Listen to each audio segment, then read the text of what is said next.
Olá, o TVE Entrevista Especial de hoje é com César Brito, ex-presidente da Ordem dos Advogados do Brasil. César Brito se formou na Universidade Federal de Sergipe. Ele integra a União Internacional dos Advogados e o Instituto dos Advogados Brasileiros. César Brito é também escritor e membro vitalício da OAB. César, muito obrigado por ter aceitado o convite da TVE, que é a TV pública do Estado da Bahia. Você, como ex-presidente da OAB, como você vê a atuação da Operação Lava Jato? Desde o início até esses recentes escândalos, cada dia tem um novo sendo divulgado pelo Intercept. Quando eu falo da Lava Jato e dos métodos da Lava Jato, eu gosto de situar no tempo as minhas críticas, porque criaram no Brasil um crime de lesa Lava Jato, como se nós fôssemos falar de método, estamos cometendo um crime grave na nação. Então, o que eu tenho falado há muito tempo, já antes da própria existência dela, do defeito que geraria e agora é revelado pelo Intercept, que é o holofote. Porque quando o holofote é levado à fonte de direito, traz escuridão ao processo. E os magistrados começaram a confundir autógrafo com acórdão e começaram a gostar de decidir com base no holofote, com base na opinião publicada. Isso geraria o que gerou. Eu já escrevia antes mesmo da Lava Jato, e aprofundado mais com a Lava Jato, eu dizia assim, qual a chance que tem um réu quando o acusador e o julgador ficam famosos por causa do processo? Se eles dão autógrafo por conta do processo, se eles cobram palestras caras por conta do processo, se eles escolhem atores para passar filmes sobre eles e choram comendo pipoca na opinião pública sobre o filme que passa sobre o processo que ele vai julgar. Qual a chance do réu? É isso. Nenhuma. Esse é o que é o problema. Mas em alguns momentos, como por exemplo na DPF 444, que levaria o Supremo a confirmar a ilegalidade da condução coercitiva, a OAB agiu e combateu com firmeza. Mas em alguns momentos não lhe parece que teve uma certa leniência ou complacência. Isso é difícil por quê? Porque é um conselho muito grande, porque tem composição com várias opiniões. Como é que é? Você já não era o presidente, mas é um membro vitalício, sabe como é que funciona. Eu falo das minhas posições no Conselho Federal durante todos esses episódios. Já no início, quando começa a ter o vazamento ilegal das conversas do presidente Lula, privadas, dos familiares do Lula, Conversa com Dilma famosa. Com Dilma famosa.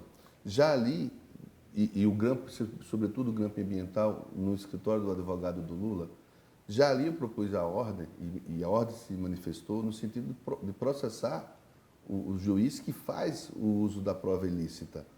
E é de se convir que, assim como tem o sigilo da fonte como fundamental para o Estado Democrático de Direito, você tem que preservar o sigilo da conversa do advogado com o seu cliente. E esse foi um dos primeiros métodos absurdos e ilegais que a Lava Jato comete, colocar um grampo ambiental no escritório. No dia seguinte à gravação, no dia seguinte ao vazamento da conversa dos ex-presidentes Lula e Dilma, se deu essa gravação do grampo ambiental no Zanin. escritório. Você sabe, como eu falo sobre isso, as pessoas às vezes acham que é tecnicismo. Eu pergunto às vezes, eu digo, você imagine um cliente e um advogado no gabinete, e o cliente faz, doutor, eu cometi um crime, eu cometi um ilícito. E o advogado perguntar, qual? Aí eu dizer, eu não posso dizer. Porque senão vão grampear aqui. Porque eu vou quebrar um princípio da autodefesa. Aí o advogado perguntar, mas como é que eu posso lhe defender? Aí o cliente vai dizer, o senhor é muito poderoso, o senhor é mencionado na Constituição, o senhor tem prerrogativa. Adivinhe, use da telepatia. Então, a defesa não pode usar da telepatia para fazer a paridade de armas com o acusador. Por isso que o sigilo é fundamental. E o que acontecia na Lava Jato? Escutava-se o que a defesa ia fazer. Pelo menos nesse caso, claríssimo. Claríssimo, foi Com comprovado. 24 horas, parece. É uma pergunta que eu ia até fazer depois. Nesse processo por diversas vezes, houve invasão autorizada de escritórios de advogados. Isso se justifica em algum caso, se justificava ou foi tudo uma coisa arbitrária em todos os casos? Porque foram alguns casos, né? É da minha época a lei que torna inviolável ou explicita que é inviolável o escritório de advocacia. A Constituição já falava, mas no Brasil, portaria de delegado vale mais do que a Constituição. Precisou uma lei dizer isso, dizer que os escritórios são invioláveis. E aí argumentar, mas se forem invioláveis, colocarão toneladas de maconha dentro dos escritórios de advocacia, cadáveres, e ninguém poderá... Não, a lei é muito clara. Só pode ter a quebra da inviolabilidade do escritório quando há forte indício da participação do advogado no crime e ainda assim com a presença da Ordem dos Advogados do Brasil. E essa diligência somente para aquele caso que está sendo investigado. Não pode de outros clientes que estejam lá, ainda que se descubra alguma violação. Então, o sigilo é fundamental. O sigilo é para equilibrar exatamente a arma. Não pode o julgador fazer tudo, nem a acusação tudo. Há de ter um equilíbrio, porque numa relação democrática, quem vale é o cidadão. Ele é muito mais importante do que o Estado. E o sigilo do escritório de advocacia é fundamental, é assegurado em lei. Então, quando se quebra o sigilo da advocacia, quebra parte da democracia. Mas nesses casos havia justificativa? Foram 3 ou 4 ou 5? Não. Às vezes eu achava, e eu vivi muito isso na época das invasões do escritório, e foi coibidas com essa lei, às vezes eu achava que se fazia isso para intimidar a advocacia e intimidar a ordem dos advogados do Brasil. Eu processei várias pessoas. Aliás, eu me lembro de um episódio parecido, que foi quando, pela primeira vez que eu vi divulgarem quanto um advogado estava recebendo, foi o Márcio Tomás Bastos, à época do chamado mensalão. Quer dizer... Nessa época, se interceptou até um e-mail que um advogado passa para a empresa para fazer sua defesa. Ora, mostrava-se que o Estado Polícia, o Estado Ministério Público e o Estado Juiz estavam já aí concomunados para facilitar uma condenação. Eu vou antecipar uma outra pergunta que eu ia fazer mais adiante. Como você vê hoje no Brasil os direitos e garantias fundamentais, etc., etc.? Eu acho que a Constituição deu uma solução para a época da ditadura militar. Na época se resolveu os problemas do Brasil com tortura, com desaparecimento, com ameaça, com censura. A receita da Constituição foi justamente o oposto, foi com liberdade, foi garantir igualdade. Então, aplicar os princípios fundamentais, ele é muito importante. E a Constituição deu um papel fundamental nisso, à advocacia, mencionando-a 19 vezes na Constituição. A única profissão, ali mencionada. A magistratura, quando traz requisitos mais claros, como inamovibilidade e irredutibilidade do vencimento, é vitaliciedade, para evitar o que a ditadura fizera. Aposentara 3 ministros do Supremo Tribunal Federal porque discordaram de uma decisão. Também os mesmos princípios para o Ministério Público. Então, a Constituição deu ao Judiciário e aos seus integrantes um papel muito grande de efetivar. E são categorias que não se submetem ao crivo eleitoral. Por isso que cuidar do Judiciário e que ele seja o garantidor das prerrogativas, ele é muito importante. Ele não pode ser o causador do abuso. Mas como estamos hoje? Bom, quando você coloca a necessidade de uma lei de abuso... Isso é meu próximo tema. Então, se você coloca que há uma realidade de abuso cometida pelo Judiciário ou seus integrantes, quando eu falo no Judiciário, eu integro a Advocacia, Ministério Público e Magistratura. São as 3 carreiras encarregadas da efetividade, o que se chama do Poder Judiciário. Se eu preciso de uma lei para coibir abuso de quem deveria coibir o abuso, mostra que alguma coisa está errada. Fora do lugar. A propósito disso, que seria a próxima pergunta, nem todo mundo conhece o que é a lei de abuso de autoridade. Quais são os principais ou os mais polêmicos temas? Isso já foi aprovado no Congresso e está para ser sancionado pelo presidente da República. Nós vivemos uma época de um tribunal midiático muito claro. Há uma preocupação de alguns agentes públicos de fazer a condenação midiática e não a condenação processual. Tem um livro o Tribunal da Quinta-feira, do Michel Laub, que trata dessa questão. E há uma diferença no Tribunal Judicial, quando você comete uma injustiça, ainda que transitada em julgado, você tem uma ação rescisória e uma revisão penal para buscar demonstrar o erro. Numa condenação midiática, moral, ele incorpora na vida das pessoas. Ad infinito. Ad infinito. Por isso que tem muito cuidado. A lei de abuso procura evitar que essas condenações ocorram. Agora, há um equívoco, eu acho que é proposital, não contado por aqueles que confundem. Qual ponto? Seja, porque não necessariamente todo mundo sabe do que nós estamos falando. Eu vou lhe contar o ponto que quase ninguém sabe.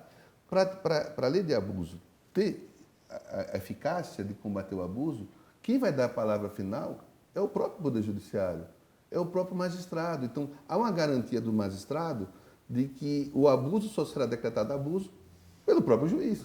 Então, parece que os juízes e o membro do Ministério Público não confiam na magistratura, porque ele é quem vai dar a sentença. Não vai existir abuso sem ter uma decisão judicial, sem a mídia, sem ser midiática, mas uma condenação real. Então, qual o medo que aqueles que combatem a lei do abuso têm do magistrado? Que ele abuse? se ele abusar, mais uma vez para justificar a lei de abuso. Então não há risco. Ela é para dar um freio de arrumação nessa democracia em que se demonstrava, por exemplo, e não é só na Lava Jato, as conduções coercitivas para humilhar as pessoas. Por isso, o caso da Lava Jato é muito importante. Ela teve um papel fundamental de combate à corrupção, claro. Mas ela não pode ser farol nos abusos. Porque se eu digo que pode se cometer abuso, se não há limite, o ministro César Peluso, na última palestra que ele teve agora no congresso da ASP, aqui em São Paulo, ele não pode dizer assim, não pode confundir justiça com justiceiros. Então, nós não podemos transformar a justiça em justiceiro, que não tenha limites. Até que ponto, a propósito disso, a atuação de procuradores, do Poder Judiciário na Lava Jato, comprometeram pelo menos parte das investigações e condenações? E qual é a sua expectativa quando isso for examinado daqui a pouco? As revelações do Intercept, eles não geram condenação, uma anulação geral da Lava Jato. Claro que não. E é bom isso deixar muito claro. E fique claro que não é disso que nós nem se querendo nem se tratando. Se está tratando só dos abusos. Porque se tem esse argumento de terror, está se acabando, quer acabar com... Não é verdade. Vai ser nulo nos processos em que se comprove que houve erro. Se você me perguntar, eu já externei, houve erro na condenação do presidente Lula? Sim. Desde o início, quando se demonstra nas conversas que houve uma simulação para fixar a competência da terceira vara de Curitiba, aquele caso do pau e ponte. Para ser de competência de Curitiba, teria que ter relação com a Petrobras. E eles, sabendo que não tinha relação, ele força a competência, o Ministério Público combina com o juiz também que não tem segurança, e fixa a competência. Aí já tem uma nulidade aí de início. E há outros casos, como por exemplo... depois o coloio da conversa de testemunho. Odebrecht, Venezuela, que não tinha nada a ver com Petrobras, por exemplo, que é um outro caso. Então, os casos em que ficou comprovado que juiz e acusador eram a mesma coisa, esses casos terão que ter nulidade. Os outros que não tiverem comprovação, não teremos nulidade. É por isso que cada caso, a nulidade é pessoal. É caso a caso. Não é um pacote. Não é um pacote que vai atingir todo mundo. Isso é absolutamente. Na sua opinião, o procurador-chefe da Lava Jato, o Deltan Dallagnol, deveria ter sido afastado pelo Ministério Público, pelo Conselho Nacional? Essa foi a posição que eu externei quando a OAB debate o assunto. Eu não tenho voto na ordem, mas tenho direito de voz.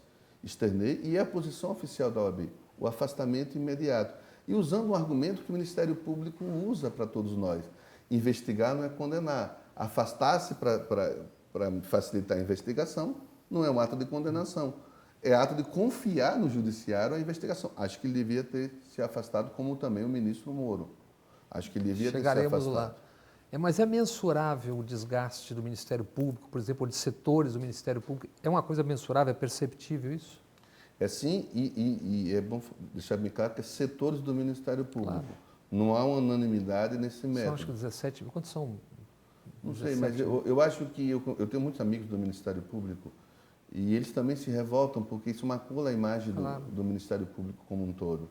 E quem defende o Ministério Público, eu acho que o Ministério Público tem um papel constitucional muito grande. Quando se avacalha a política toda como se fosse tudo uma coisa só, sofre o mesmo problema. É preciso separar o joio do trigo, mas é preciso também que o Ministério Público pratique o que cobra dos outros. Já que o Ministério Público cobra o princípio da transparência, o princípio da ética dos outros, eu acho que o Conselho Nacional do Ministério Público tem falhado muito a não aplicar as punições aos seus. Acho que esse episódio é um episódio muito importante para que se coíba e não se entenda como normal a prática de abuso. Tá. Citando o desaparecimento, na verdade o assassinato do pai de Felipe Santa Cruz, que é o atual presidente da OAB, assassinado pela ditadura ou desaparecido, o presidente Bolsonaro atacou a OAB, atacava o Felipe. Você é o advogado do Felipe Santa Cruz, nesse caso contra o presidente. Como é que está isso e o que isso pode dar? Nós tivemos uma percepção muito clara que o presidente Bolsonaro quis transformar nesse episódio num ataque pessoal ao Felipe Santa Cruz, isolando da Ordem dos Advogados do Brasil, da história da Ordem dos Advogados do Brasil. Como se ele não tivesse sido atacado pelo ataque que ele faz à Ordem. Aliás, o ataque que ele faz a quem pensa diferente, não é só a Ordem, que é acabar com o sindicato, com os conselhos e tudo. E a Ordem, pelo papel, ele quis, a partir do ataque ao presidente, atacar a própria instituição. E qual foi a resposta que nós tivemos? Nós dizemos, não, o ataque a Felipe Santa Cruz é um ataque à nossa instituição. E a defesa que se faz, e de forma inédita, nunca aconteceu isso na história da Ordem dos Advogados do Brasil, todos os ex-presidentes que estão em atividade subscreveram um pedido de explicação ao Supremo Tribunal Federal. E no que isso? O que é o pedido de explicação? O pedido de explicação é uma ação preparatória de ação criminal. E nós o processamos por calúnia e injúria. Bom, calúnia pela memória que ele ataca, do Fernando Santa Cruz, e injúria à pessoa do presidente Felipe Santa Cruz. Ele deu a explicação.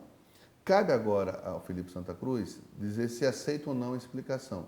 Se ele aceitar a explicação, Assunto encerrado. o assunto encerrado. Se ele não aceitar a explicação, entender que não foi claro, o pedido de desculpa que o Bolsonaro já deu, disse que não quis ofender, se ele achar que é suficiente, que não é suficiente, ele entrará com ação penal. A relação do presidente Bolsonaro com a OAB é uma relação conturbada. Ele já manifestou discordância em relação ao exame da ordem, afirmou que não se pode submeter jovens bacharéis a serem boys de luxo e, enquanto deputado federal, propôs a PL 2426, tal, que é pela extinção do exame. O que você pensa do fim do exame, por exemplo? Primeiro, situar esse PL do presidente Bolsonaro. Já é uma resposta à DPF que a OAB ingressara na época do meu mandato. 2007 a 2010. Exatamente para punir e dizer que a tortura é crime contra a humanidade e, portanto, não estaria abrangida pela lei de anistia. A resposta que ele dá é exatamente esta. Um erro do advogado, ele pode gerar a perda da liberdade, perda da propriedade. Nós vivemos num país capitalista em que a propriedade tem um valor social importante, perda de direitos. Então, é preciso que quem faça a defesa faça com qualidade e é preciso que também tenha um equilíbrio. O juiz é qualificado pelo concurso, a acusação é qualificada pelo concurso. Não pode a defesa ser desqualificada, porque se a defesa é desqualificada e a acusação é qualificada, tem um desequilíbrio. Então, o exame de ordem tem o papel de equilibrar. É como se fosse uma espécie de concurso público de equilíbrio de qualidade.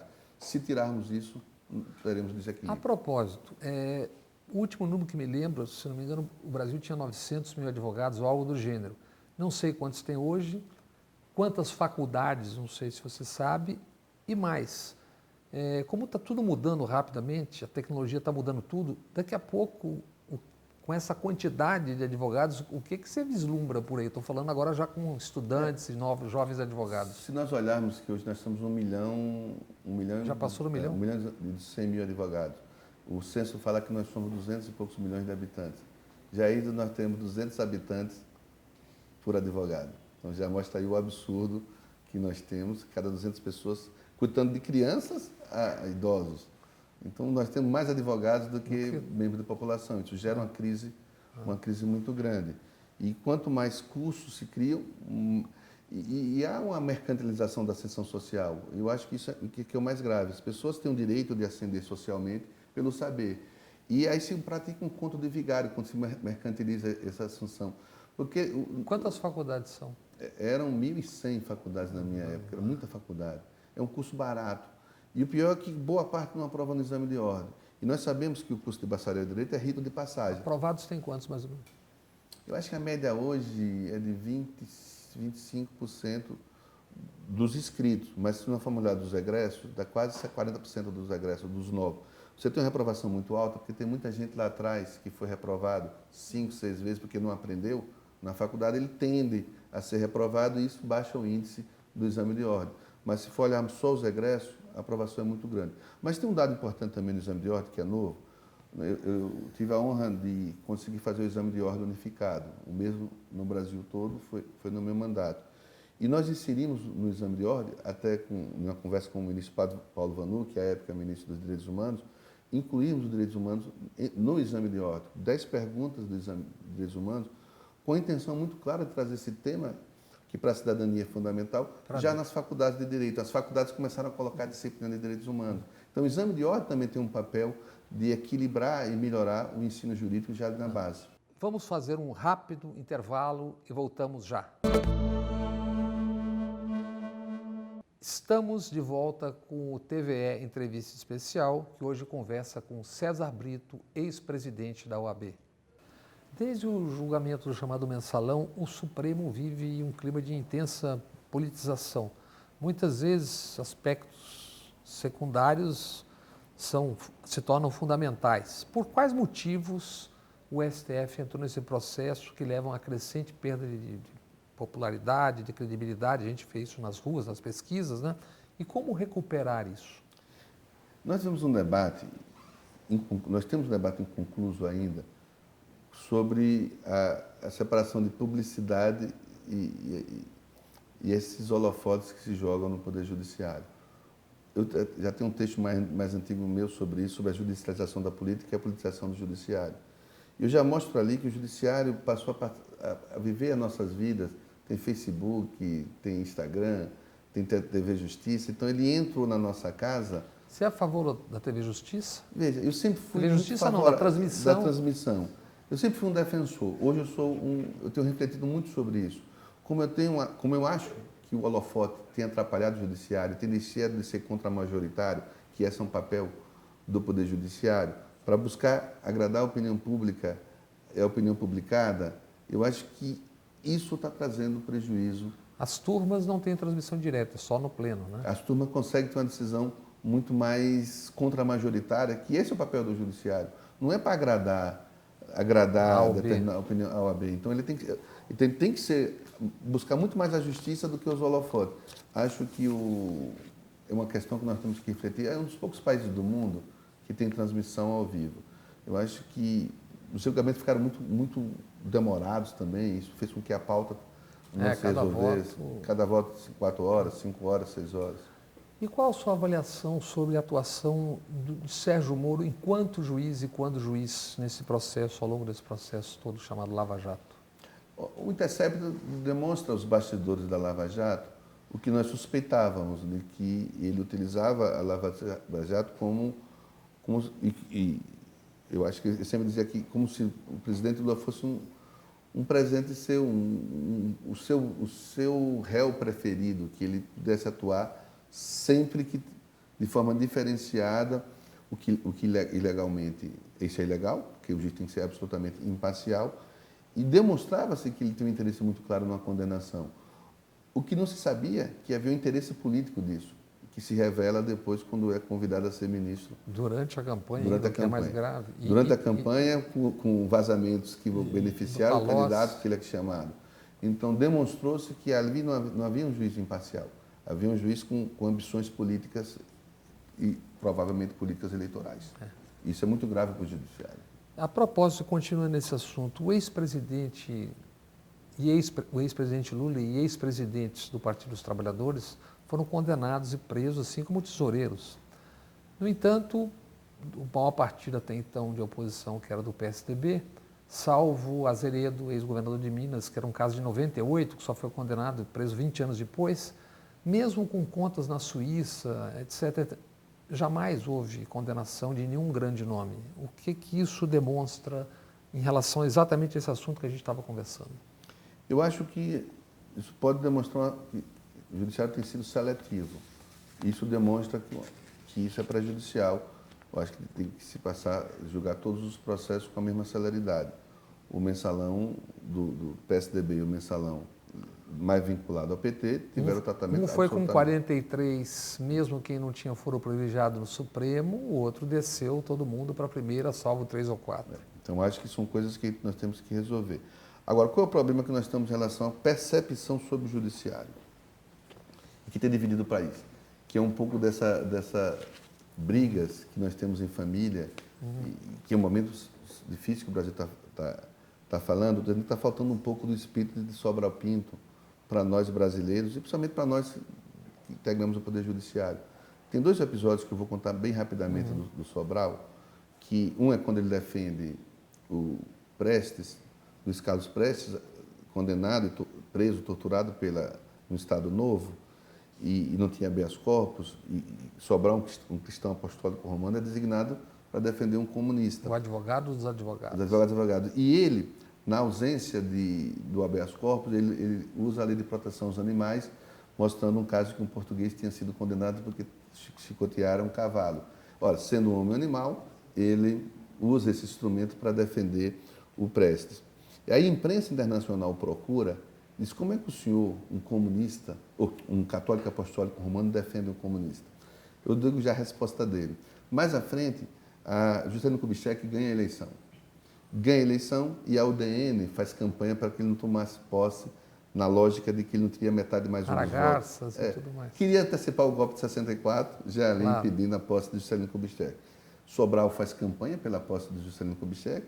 Juscelino empossado convida Sobral a Palácio e oferece o cargo de ministro do Supremo. Nos dois casos, a mesma resposta de Sobral.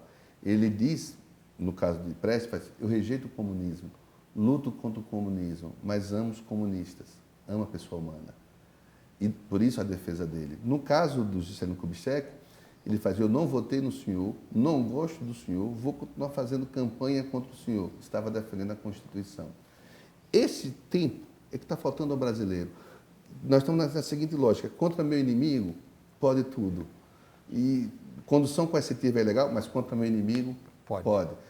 Conluio do magistrado com o Ministério Público é proibido, mas contra meu inimigo, pode. Então, nós temos que começar a separar essa lógica, porque, de repente, nós podemos ser o inimigo. A democracia significa Aliás, é o que os procuradores da Lava Jato estão sentindo agora na pele. Ele está falando de vazamento de documentos públicos, de interesse público, está dizendo que não vale mais. Então, é por isso que nós temos que ter muito cuidado, tirarmos esses preconceitos contra os nossos inimigos para buscar o que é absolutamente correto.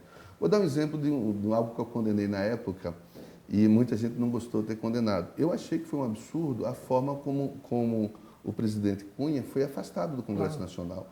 Não pode um juiz monocraticamente, à noite, afastar um chefe de poder. Isso é absurdo. Se era para ser afastado, teria que ser afastado antes, não só depois de ter feito o serviço. E não liminar, à noite, afastar um chefe de poder, quando a Constituição veda expressamente o afastamento de parlamentar. O Supremo, lá mais na frente, disse que era ilegal quando não permitiu o afastamento do Aécio Neves.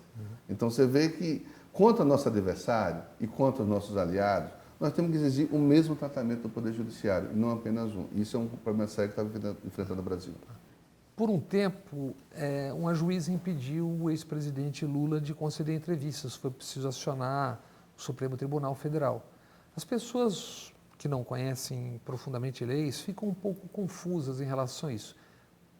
As entrevistas eram legais, são proibidas, pode, não pode?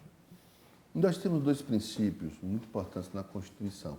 Queria lembrar que nós tínhamos saído de uma ditadura militar, que havia censura, que havia proibição da liberdade de expressão das pessoas. E a Constituição traz dois princípios fundamentais, a liberdade de expressão individual e a liberdade de imprensa. Esses dois princípios o Supremo já tinha consolidado em diversos julgamentos. Fernandinho Beiramar já deu entrevista. Pronto.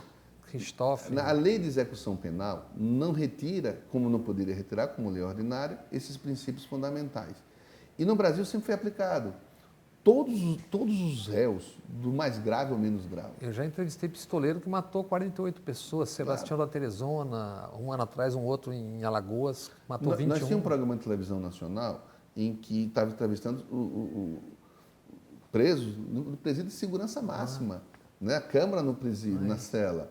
Então, todo mundo pode, menos o Lula. Então, não poderia ser Lula o único preso no Brasil, ainda com processo não transitado e julgado, ainda sem uma entrevista para ele gerar risco de fuga, porque ele estava sozinho, isolado, ser ele proibido se não fosse por uma perseguição política. Daí, termos ido ao Supremo Tribunal Federal, ter demonstrado que a liberdade de expressão é fundamental e se aplica a todos os cidadãos brasileiros. Não podia deixar de se aplicar apenas. E só teria um condicionante, a vontade do entrevistado. A propósito do Lula, foi um rito natural ou, pelo menos, admissível, ou a Justiça interferiu na eleição presidencial de 2018 com uma aceleração da condenação do Lula? É admissível houve uma celeridade, claro. Ficou claro que... O princípio da celeridade é um princípio fundamental, até duração razoável do processo é princípio fundamental. Então, você não pode dizer que a duração razoável do processo, um processo de julgamento rápido, poderia ser uma anomalia. Mas ele é uma anomalia no Brasil. Então, diante do resto? Diante do resto, houve um apressamento muito grande no julgamento do presidente Lula para que tivesse uma condenação que o afastasse do processo eleitoral. Isso era perceptível. Para nós que militamos no Poder Judiciário, foi uma das decisões mais rápidas, foi do TRF uma das decisões mais rápidas, do STJ uma das decisões mais rápidas. Então, já era muito claro em relação ao presidente Lula a celeridade exagerada, que não aconteceu nos outros casos. Isso interfere no processo eleitoral? Claro que sim, porque ele foi afastado. Sem contar coisas que eu, como leigo, achava muito grave. Por exemplo, eu me lembro de uma entrevista do presidente do TRF4 para o Macluf, do Estadão, Luiz Macluf, em que ele praticamente antecipava a condenação, isso 6 meses antes do tribunal do TRF4 se reunir. Antes mesmo do processo chegar... Ele elogiava a sentença do juiz Moro, dizendo que ele retocava, embora não conhecesse as provas. Não há dúvida, e o Intercept demonstra isso, que há um tratamento diferenciado em relação ao processo. Quer dizer, hoje a gente pode falar isso, porque uma das dificuldades nesse processo todo que levou a tudo isso é o predomínio de uma narrativa que colocava em impedimento, ou tentava colocar em impedimento, qualquer um, fosse advogado, jornalista, que dissesse isso. Vem cá, mas isso aqui pode, isso aqui não pode. E é uma inversão estranha no mundo. No sistema capitalista, há uma necessidade de preservação do sistema capitalista e das empresas. Os grandes escândalos internacionais não resultaram em quebra da... A FIFA não é investigada, é investigado o José Platter, o Ricardo Teixeira, o Marinho. As grandes corporações... Nós temos um escândalo grande do HSBC que lavava o dinheiro do tráfico do México. O HSBC não sofreu enquanto instituição nenhum problema. As pessoas sim. No Brasil houve uma inversão. Se você for olhar que os grandes empresários envolvidos nas delações premiadas, eu chamo assim, delação premiadíssima, porque de certa forma ela é utilizada para lavar o próprio dinheiro lavado, porque ele continua com suas mansões, continua com... Pegaram um aninho de cadeia, tá?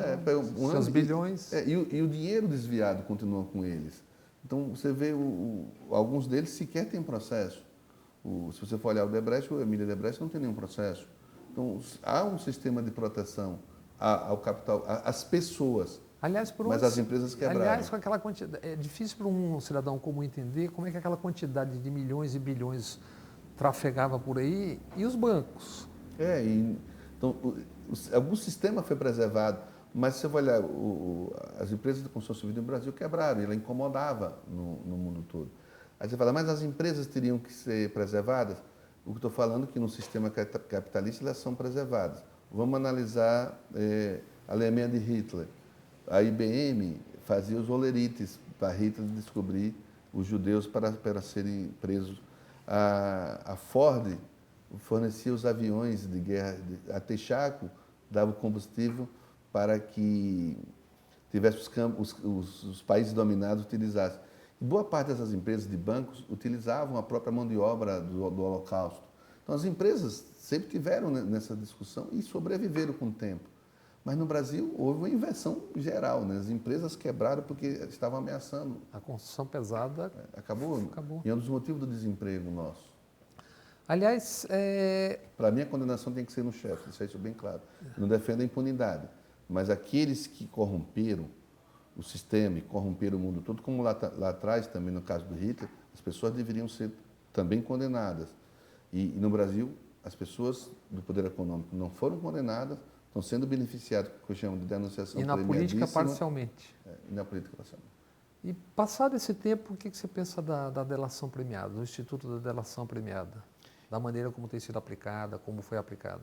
Eu já chamo de premiadíssima. Eu acho que ela tem sido utilizada como instrumento em alguns casos, ele esquenta o dinheiro da corrupção, porque se você denuncia, rouba uma parte muito... Eu falo mais ou menos assim, se alguém me devolve o relógio, e para que eu seja benefício da delação premiada, eu tenho que devolver o relógio, não metade do relógio. Então, os instrumentos que estão sendo utilizados, aquele do poder econômico que desvia o recurso, só está devolvendo um pedaço do recurso. E isso é premiadíssimo. Então, isso está equivocado. E a própria lei de delação premiada diz que o chefe não pode ser beneficiário. E o chefe tem sido beneficiário. É como se tivesse... Por que o chefe? Porque a função é o menor denunciar o maior, e não o maior denunciar o menor. E no Brasil, os chefes estão sendo beneficiados com seu patrimônio fruto do ilícito, preservado, parte dele, e para denunciar os menores. Falando de procuradores, o Procurador-Geral da República e os ministros do Supremo, a forma com que eles são nomeados, são indicados, você acha que é essa mesmo? Tem outra solução? Em geral, o mundo todo, a forma é muito parecida com a do Brasil. É um ato do presidente da República, mas a diferença é que no mundo todo há um certo controle do parlamento sobre o indicado. Há casos de rejeição. E o medo da rejeição também faz com que não se nomeie pessoas que tenham... Então, esse é um dos erros no Brasil. Agora, acho que o Brasil deveria ter mandato para ministro isso é uma outra questão. O mandato é fundamental. E todos os procuradores e todos os cargos de judiciário? Porque se você for imaginar hoje que a idade mínima é 35, a aposentadoria é de 75 anos, você tem um tempo muito grande no exercício de uma atividade que precisa acompanhar muito mais. 40 anos. 40 anos, então é muito grande. E hoje você tem um mandato de 12 anos, 10, 12 anos, o OAB sempre defendeu um mandato para ministro. Acho que é uma fórmula muito mais eficaz para a democracia do que indicação mais longa. Então, o erro não está na forma de se indicar, mas no tempo... Longevidade. No caso do Procurador-Geral é menor. São 2 anos. São 2. Há uma necessidade de reformar o Poder Judiciário? Se sim, em que aspectos? A gente se preocupa, e com muita razão, com a independência do Judiciário. Ele tem que ser independente, harmônico, independente. Mas a gente discute muito pouco a forma do recrutamento, quem são recrutados para o Poder Judiciário. E a fórmula de concurso público que você... Chamados concurseiros. Isso, você tem um pouco de privilegiar o saber acadêmico e não o saber de vida. Isso faz com que seja recrutado para o Judiciário apenas uma camada, quase sempre da classe média, média alta. Mas como é que isso poderia se dar? Trazendo cotas, trazendo cotas para o Judiciário. Eu acho que as cotas sociais é muito importante, as cotas raciais para dentro do Judiciário. E aí você começa a trazer para dentro do Judiciário um Brasil mais real. Mas teria que se unir, evidentemente, 2 saberes, né? Isso. E eu acho também que o tempo de 3 anos é muito pouco. Nós acho que devíamos colocar um tempo maior para o recrutamento, trazer mais experiência para dentro do Judiciário, já que ele vai julgar vidas. Julgar vida pressupõe ter vida vivida também, ter experiência de vida. Então, acho que o tempo é muito curto para começar o Judiciário. E termina privilegiando isso quem tem o saber acadêmico. Tem pós-graduação, tem mestrado. E geralmente quem tem pós-graduação e mestrado muito jovem, em geral, tem um pai e uma mãe... É como na medicina. Um poder econômico muito maior. Como na medicina. Então, acho que é preciso que o recrutamento seja melhor olhado. Então, se você aumenta o tempo para trazer pessoas com mais experiência e trazer as cotas raciais e as cotas sociais para dentro do Judiciário, se aproxima mais o Judiciário do Brasil. Comparado com o Executivo e o Legislativo, o Judiciário ainda tem uma caixa preta? Todo órgão que não tem a transparência muito clara, o CNJ quis fazer isso. Na gestão do ministro Gilmar Mendes, houve uma experiência muito boa no Judiciário, que é a fixação de metas de sentenciar. Acho que foi um período muito importante para que o Judiciário começasse a se abrir mais para a sociedade. E eu acho que ele precisa fazer isso. A caixa que tem menos transparência no Brasil ainda é do Ministério Público. Ainda é o Ministério Público. O Ministério Público não pratica o que cobra da sociedade no que se refere à transparência. O que se ganha dentro do Ministério Público, as remunerações ainda são mais sigilosas ainda. E agora vamos fazer um rápido intervalo e voltamos já. Estamos de volta numa entrevista especial que hoje conversa com César Brito, ex-presidente da OAB e escritor. Sendo um especialista no setor, como é que você ouviu a reforma trabalhista? E, aliás, você tem uma ação grande trabalhista em relação à Petrobras, não é isso? Eu não, né? Vários trabalhadores do Brasil espalhados pelo Brasil. O que é? Tem a ver com a própria discussão da reforma trabalhista. Nós aprendemos que quem trabalha com atividade periculosa, ela não pode causar a morte do trabalhador, uma explosão. E a atividade da Petrobras é extremamente periculosa. O trabalhador que exerce essa atividade ele não pode ganhar igual a quem trabalha no administrativo, porque senão, e outras coisas que a legislação fala, a atividade periculosa tem que ser muito cara para desestimular a atividade periculosa e estimular o empregador que invista na segurança. Então, por isso que tem que ser maior. O que a Petrobras tem feito? Paga absolutamente igual. Quem está no administrativo... Quem está ele criou uma remuneração... plataforma. Ele criou uma remuneração que ninguém pode ganhar menos do que isso e joga a periculosidade no meio.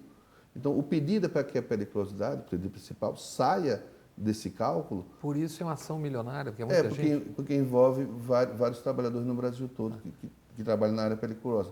Mas não só eu sou advogado, são vários advogados do Brasil. Sim. Eu represento os trabalhadores de Sergipe e Alagoas, que é a base que eu tenho. Mas o que você pensa da reforma trabalhista? A reforma trabalhista traz algo que é absolutamente perverso para o mundo do direito. É considerar o trabalhador coisa a ser apropriada pelo menor preço. É coisificação do direito. O correto é pagar pouco ou não pagar. Aí você traz trabalho intermitente. Uberização. Aí você trabalha, assemelha-se ao trabalho escravo. Essa lógica é perversa. Se alguém me perguntasse lá atrás se eu defendia uma reforma trabalhista, eu dizia sim, porque a legislação passada... Aliás, eu me lembro de você defender... Isso, porque a legislação passada ela já era estimuladora do mau empregador. Como é que ela estimula ao mau empregador em detrimento do bom empregador? Porque existe no direito anterior, ainda tem, a prescrição. Se você trabalha 10 anos, você recebe dos últimos 5 anos. Você já perdeu metade. Já pegou metade. Aí ele sabe que tem uma prescrição bienal. Você tem 2 anos para entrar na justiça quando é demitido. E cada mês que você demora, é um mês a menos. Então você já ganha parte da prescrição. Os empregadores, o mau empregador sabe que apenas 1/3 dos empregados demitidos procuram a justiça. Então já lucrou com 2/3 que não procura.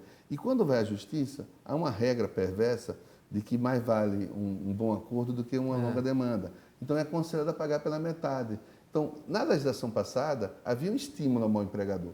Prescrição, 1/3 procurava e os que procuravam eram estimulados a um acordo pela metade. Havia um estímulo. Essa aqui foi criada, não acabou com essas anomalias.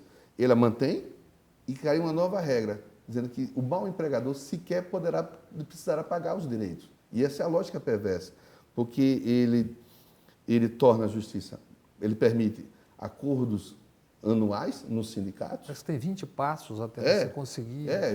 Você imagina com o desemprego que nós temos, você fazer uma coisa, ou você quita seus direitos ficticiamente, ou você é demitido. Claro que as pessoas vão quitar os direitos individualmente. E ele transforma a justiça muito cara, o risco de você sair da demanda devendo, da justiça gratuita que se aplica a todo cidadão, deixará de se aplicar ao advogado, ao empregado pobre. É uma lógica perversa. Então, a lógica que ele coloca é: o mau empregador não precisará sequer pagar os direitos. Então, isso é uma lógica perversa. Por isso que eu digo que a CLT mudou de nome. Eu chamo hoje de consolidação das lesões trabalhistas. Pegaram várias formas de lesão e consolidaram ali no texto. E isso é muito grave num país que se quer democrático e que... Eu gosto de usar uma expressão que bem definiu a justiça do trabalho e o direito ao trabalho de Gonzaguinha. Ele disse que o homem sem trabalho, o homem não tem honra, sem sua honra se morre, se mata, e diz que não dá para ser feliz. Trabalho é sinônimo de felicidade. E se o trabalho passa a ser, volta a ser aquela expressão originária como castigo, que é o termo originário do trabalho, então ele passa a ser castigo, ele passa a ser coisa. E isso é absolutamente equivocado. Mudando um pouco de assunto, um recente projeto de lei de um deputado do PSL do Paraná quer submeter à OAB a fiscalização do Tribunal de Contas da União. Como é que você vê essa questão de prestação de contas da ordem e o eventual controle externo a ser exercido pelo TCU? Tem aquela frase, diga com quem andas que eu digo quem és, né? Se você vê um projeto do PSL e é apresentado agora, há uma destinação muito clara com descontentamento daquelas pessoas que pensam diferente. Então, o querer acabar com a OAB não é só com a OAB, também é com os conselhos, como se teve com a emenda provisória, tendo as mensalidades dos sindicatos. Não há, quando se extingue vários órgãos que pensam diferente. Na verdade, é uma coisa de destruição de poderes. Do sistema de proteção. De poderes para a construção de um novo, porque não é apenas a destruição, não lhe parece que é uma... Claro.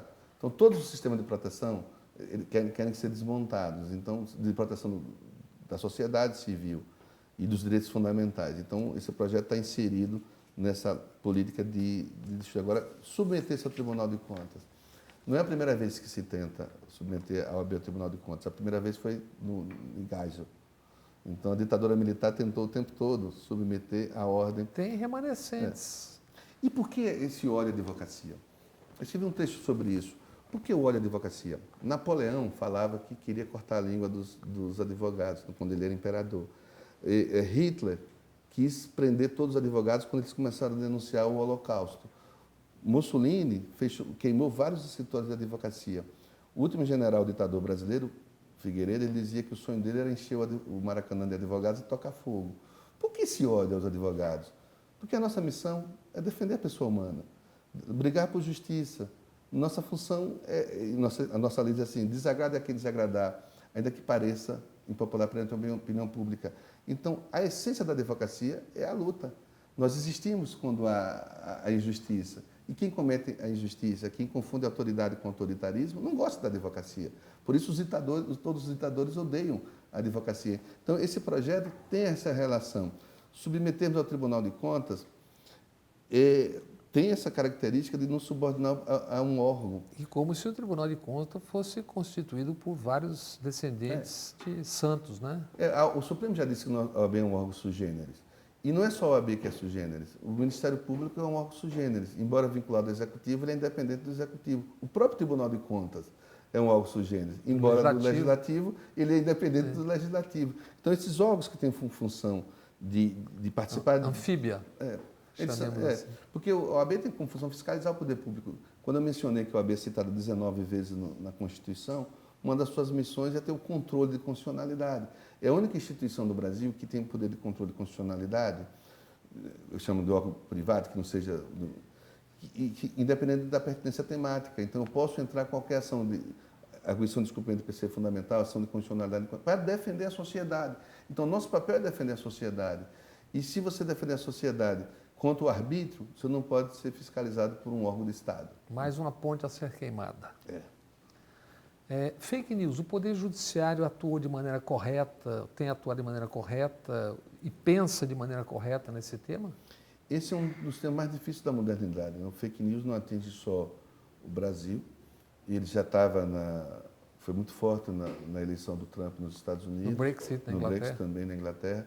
E é uma discussão que a gente tem que enfrentar, foi decisivo na eleição aqui, e o Judiciário vai ter que se reinventar muito para fazer essa condenação, já pelo efeito danoso.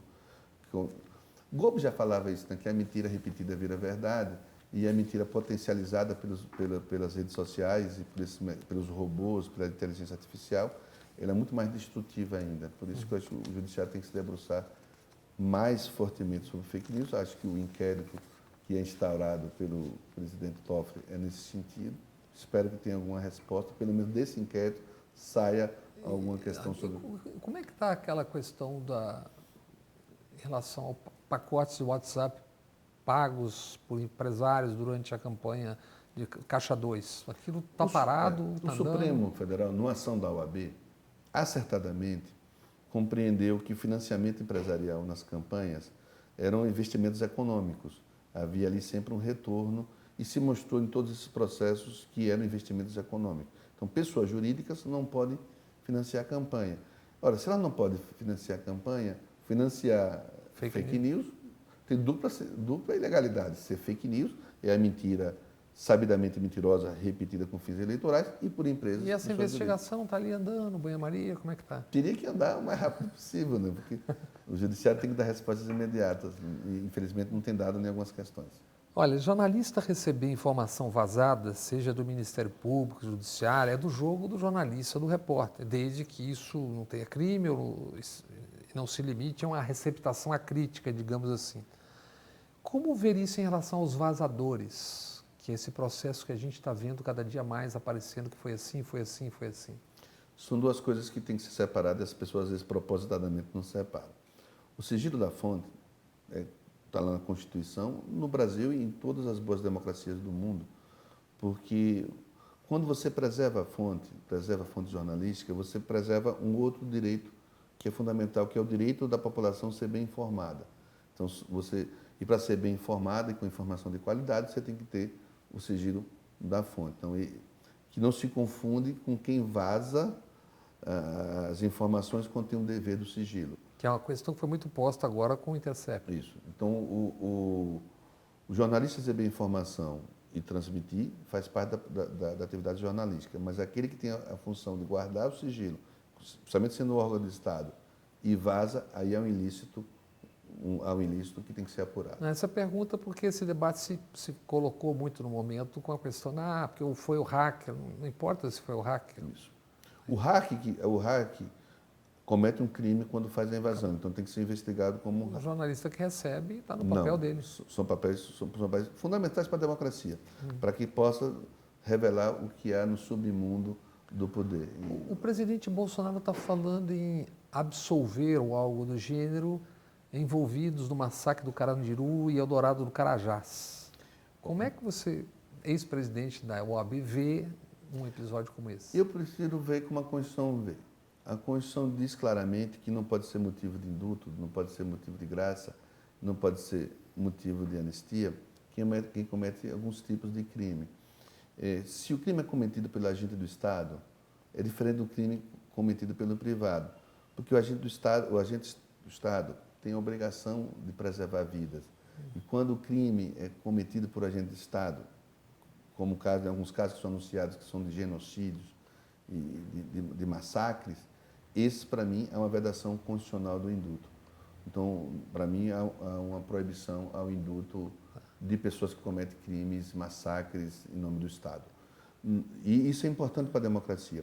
As pessoas perguntavam a mim por que eu entrei com ação como presidente da ordem ou não. A ordem entrou para punir os torturadores, dizendo que eles não estavam anistiados. E eu respondia se eu não estava querendo revolver o passado. Eu digo, não, estou falando de futuro. É muito importante para o futuro das pessoas e para a segurança nossa, no nosso futuro, saber que quem comete crimes contra a humanidade jamais será perdoado, jamais será anistiado. Porque se o torturador, se quem comete crime contra a humanidade sabe que vai ser anistiado um dia, ele continuará praticando tortura e praticando esses crimes contra a humanidade. E aí uma outra regra que viciava a lei de anistia é que a legislação internacional e a nossa, que também... Pacto de São José. Pacto de São José, e que também se aplica esse caso do indulto, é proibido a autoanistia, o autoindulto. O Estado não pode se autoindultar. Então, você não pode fazer uma anistia que lhe beneficie enquanto agente estatal. E é o caso concreto. Você não pode permitir e achar normal que o Estado ele se anistia os crimes cometidos pelos seus policiais e que são condenados. Aí uma autoanistia. A autoanistia também é verdade. E não houve o erro que foi além, por exemplo, na África do Sul, Mandela comandou um processo, houve anistia, mas houve um debate com o país inteiro participando durante um ano e vendo e ouvindo tudo aquilo. Quando não acontece no Brasil, e isso, quer dizer, quem participava do aparelho de repressão, ele não desapareceu, eles ficaram nas secretarias de segurança, etc, etc. Alguns estão ainda aí. O crime de desaparecimento forçado, na minha compreensão, ele não prescreveu. Então, enquanto o corpo não for apresentado, ainda não há prescrição portanto, eu acho que o Supremo está caminhando, alguns tribunais, o STJ já começa a discutir que o desaparecimento forçado não geraria prescrição. Então, esse é um debate também muito importante. Mas eu acho que a Constituição é muito clara quando diz que não pode ter anistia para os crimes de Estado. Qual a sua avaliação sobre a justiça militar? Tem sentido militares serem julgados de maneira diferente dos demais cidadãos? Eu acho que sim, se nós compreendermos. A Corte Americana já se debruçou sobre as justiças militares, se seria uma justiça de exceção ou se não seria justiça de exceção. E compreendendo que é possível alguns países admitirem, se está ferindo normas internacionais, justiças militares. Eu acho que a justiça militar tem importância para julgar militares nos crimes militares, porque são diferentes. O que é um crime militar? Vou dar exemplos totalmente diferentes. Uma coisa é você estar numa guerra e dormir em serviço um civil e dormir em serviço um militar. Então, esses crimes típicos da atividade militar devem ser julgados pela justiça militar. São as leis de disciplina da casa dentro dos limites militares. O que não pode, e aí é o debate mais importante, é se o militar cometendo crimes civis. ser julgada pela Justiça Militar. Não. Se você está nas operações, e isso foi uma das condições... Aquela fórmula do ano passado, na intervenção do Rio de Janeiro. Isso. Aí que se garantiu que fosse pela Justiça Militar. Eu acho que não. É preciso separar o que é atividade militar, os crimes da caserna, os crimes da quebra de disciplina, que tem que ser julgado dessa forma. E é muito mais democrático que você tenha um tribunal que tenha magistrados externos, tem advogados no Tribunal Militar, tem auditor no Tribunal Militar, julgar esses crimes militares do que ser julgado pela própria caserna. Então, quando você tem um tribunal militar que julga esses crimes militares com vozes externas, você democratiza mais até essa condenação, porque a hierarquia já em si mesmo e a disciplina já geram uma desigualdade nas condenações. Então, nesse sentido, os tribunais militares julgando os crimes militares, me parece que não Mas é... o que está posto no Brasil... Não é. É trazer... Quem matou na rua, por exemplo, aquele isso. assassinato no Rio de Janeiro há pouco tempo atrás... Ser militar, para mim... Com 80 tiros... Aí, para mim, é um crime civil comum que deve ser julgado pela justiça comum. Do que o presidente tem dito, feito nesses 8 meses, quase 9 meses, ele em algum momento já costeou a legalidade, no seu entender, como um ex-presidente da OAB? O que você acha disso tudo que a gente está vivendo e assistindo e ouvindo? Eu vi uma reportagem que eu gostei muito, de alguns psicólogos dizendo que estão averiguando que no Brasil é uma doença nova, que se chama doença de Brasil, e que os brasileiros estão doentes, porque é muita briga entre família, briga entre irmãos, briga no trabalho, briga quando você pega um carro, briga no táxi, briga em todos os lugares, briga nas instituições. Nós estamos brigando muito, porque o ódio entra no debate das pessoas. Primeiro era o verbo. É verdade. Tem e se milênios, você tem um presidente da República que estimula o ódio, e esse ódio é repassado, isso é ruim para o Brasil. E as pessoas esperavam que, como presidente qualquer que seja ele, baixasse o tom, é presidente de todos, e não mais... E claramente ele faz um mandato dirigido a uma parcela da população. Estimulando-a a lutar. E falando em muitas mortes, até mortes de tirar cadeirinha de crianças, morte de... Então, morre nas queimadas, estimulando desmatamento, desarticulando os órgãos de fiscalização, estimulando o uso de armas. Romper a demarcação das terras indígenas. Você tem um presidente da República que o símbolo é uma arma, o dedo que ele aponta de arma. Então, esse clima bélico está adoecendo o Brasil. Mas está num limite ainda, no seu entender. Eu sou um defensor da liberdade de expressão, mas também acho que a liberdade de expressão tem alguns limites, ela não é absoluta. E eu acho que esse é o limite que nós estamos... Você não pode utilizar a liberdade de expressão para estimular ódios, para mentiras. A própria Constituição fala que ela não é absoluta. Eu acho que o presidente da República deveria ser, qualquer que seja ele, independente do nome que venha a ser, ele tem que ser um estimulador da paz entre as pessoas, e não ele o causador da violência. E uma última pergunta. O presidente promulgou e defende medidas controversas, armar a população, discute as drogas medicinais, liberação pela Anvisa ou não. Qual é a posição que deve ser, ou qual deve ser a posição da OAB nesse cenário? Ou sua opinião? No que se refere ao uso medicinal da maconha, a OAB está com um debate agora marcado. Eu, pessoalmente, advogo por uma das associações no Supremo Tribunal Federal para que permita o uso. O debate que se está, o presidente da República, vários ministros, dizem que são favoráveis à liberação do remédio. Esse é um debate que parece ser enganoso, porque liberar o remédio simplesmente não resolve o problema, porque só interessa aos grandes grupos farmacêuticos, porque hoje um remédio custa para 30 dias, quando você diz que sabidamente pode liberar, porque sabidamente se cura. O uso medicinal da maconha gera cura. E se você diz que eu posso trazer remédio importado, eu estou falando de um remédio que custa R$3.000 mês. Quem tem condições de pagar R$3.000 mês? E quando nós temos um exemplo prático que se quer que permita que as associações plantem, nós temos na Paraíba uma que tem autorização legal, que é a Abrace. Então ela consegue fazer a produção com todas as seguranças, com todo mundo cadastrado na Polícia Federal, com proteção para que não tenha roubo, com todos os aparatos legais que são caros.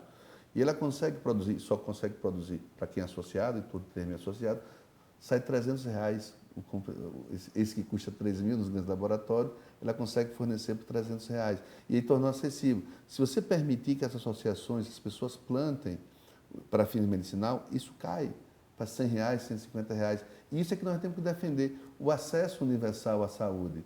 Então nós sabemos os benefícios que se tem para crianças que têm epilepsia.